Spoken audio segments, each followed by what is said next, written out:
The strangest kind of pain is not the sharp pain. It is the quiet one.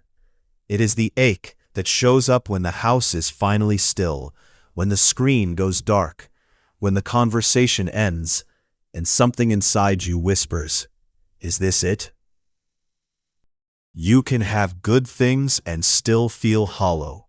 You can be grateful and still feel restless. You can smile in public and still carry a private hunger you do not know how to name. That feeling is easy to misread. Some call it failure. Some call it anxiety. Some bury it under noise, ambition, romance, money, endless scrolling, or the next thing they swear will finally make them feel alive. But what if that ache is not proof that something is wrong with you? What if it is evidence that you were made for more than what this world can hold? Listen to Ecclesiastes 3:11. He has made everything beautiful in its time. Also, He has put eternity in their hearts, except that no one can find out the work that God does from beginning to end. That is a breathtaking sentence. It tells you two things at once. First, God made this world with real beauty in it. Not fake beauty, real beauty. Sunlight on a table, a child laughing from the next room, bread breaking open, rain on the sidewalk, a hand on your shoulder at the exact moment you needed not answers, but presence. This world is not empty of glory. It is full of traces. But second, and this is where the verse turns and looks straight at your soul, God has put eternity in their hearts. That means there is something in you that temporary things cannot satisfy. You were not built only for the next weekend, the next purchase, the next promotion, the next relationship, the next distraction. You were made with a capacity that stretches beyond time.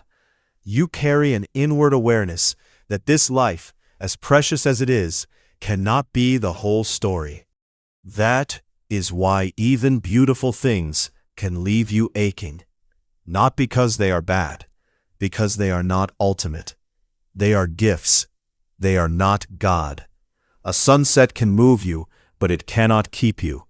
Success can thrill you, but it cannot hold your soul together at 2 a.m. Human love can be deep and holy and healing, but no person was designed to bear the full weight of your forever hunger. Only God can meet a need that has eternity shaped into it. And Ecclesiastes is honest enough to say something else that most of us learn by bruising experience. No one can find out the work that God does from beginning to end. In other words, you do not get the whole map. You do not get to stand over your life and explain every delay, every grief, every unanswered prayer, every closed door, every season that made no sense while you were living it. Part of the ache you feel is not only that you long for more. It is that you long to understand. You want the pattern. You want the reason. You want God to hand you the finished puzzle while you are still holding 3 loose pieces. But He does not. Not because He is cruel, because He is God. And strangely, that mystery is tied to the eternity in your heart too. You ache because you were made for a world where nothing is fractured, nothing is fading, and nothing is hidden behind fog. You ache because somewhere deep inside, you know that dust and deadlines cannot be all there is.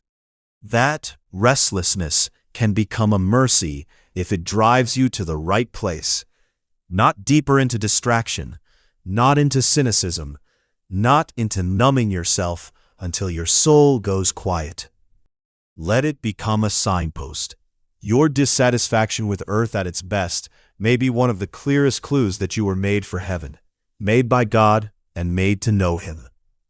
This is where the gospel speaks with such power.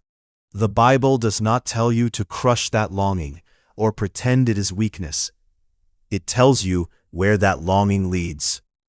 Jesus said in John 6:35, I am the bread of life. He who comes to me shall never hunger, and he who believes in me shall never thirst. There it is. The hunger in you is real, but so is the bread. The thirst in you is real, but so is the one who gives living water. You do not have to be ashamed that nothing here has fully satisfied you. Maybe that disappointment has been telling the truth. Maybe your soul has been refusing to call a candle the sun. So today, when the old emptiness stirs again, do not panic. Do not rush to cover it. Do not hand it over to something smaller than God. Bring it to Him. Tell Him the truth. Tell Him you are tired of trying to fill an eternal space with temporary things. Tell Him you want not just relief, but reality. Not just comfort, but Christ. And if you already belong to Jesus, let this verse gently loosen your grip on the things you keep asking to do what only God can do. Enjoy the gifts. Receive the beauty. Give thanks for the good in front of you. But do not ask passing things to carry eternal weight. They will break in your hands, and so will you. There is a holy freedom in admitting, this world is lovely, but it is not home. These blessings are real, but they are not enough.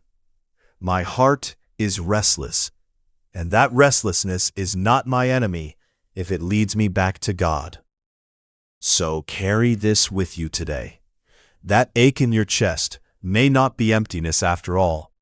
It may be an echo of eternity, an echo of the God who made you, an echo calling you past the glitter of the moment and into the life that is actually life. Do not ignore it. Listen, and let your hunger lead you home. This is extreme faith. Until next time.